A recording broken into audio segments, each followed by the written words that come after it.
गणगौर की कहानी। एक समय की बात है बेटा। एक राजा था और एक माली था। राजा ने अपने खेत में जौ और चने बोए और माली ने अपनी बाड़ी में दूब बोई।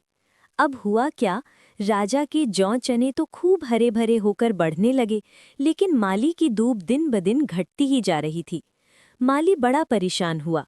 उसने सोचा, ये जरूर कोई चोरी का काम है, मुझे खुद देखना पड़ेगा। एक दिन वो चुपचाप छिपकर बैठ गया। थोड़ी देर बाद उसने देखा कि गांव की छोटी बड़ी लड़कियां आईं और उसकी दूब तोड़कर ली जाने लगी। बस फिर क्या था, माली को बहुत गुस्सा आया। उसने दौड़कर उन्हें डांटा और उनकी चुन्नी पकड़ ली।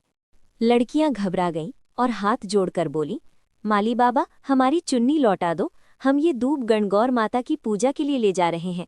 बदले में हम आपको पूजा का पाटा देंगे। माली का दिल पिघल गया। उसने कहा, ठीक है, ले जाओ दूब।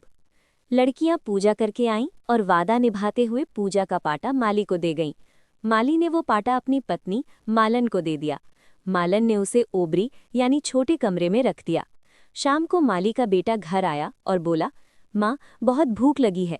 माँ बोली, बेटा, ओबरी में पूजा का पाटा रखा है, उसमें से कुछ खा ले। बेटा गया, दरवाज़ा खोलने लगा, पर दरवाज़ा खुला ही नहीं। उसने बहुत कोशिश की, जोर लगाया, यहाँ तक कि गुस्से में लात भी मारी, लेकिन दरवाज़ा टस से मस नहीं हुआ। तब माँ बोली, अरे बेटा, जब तुझसे ये दरवाज़ा नहीं खुल रहा तो पराई जाई को कैसे संभालेगा। फिर मालिन खुद आई। उसने टीकी से रोली ली, आंखों से काजल निकाला और नाखूनों से मेहंदी ली। सबको मिलाकर दरवाजे पर छींटा दिया।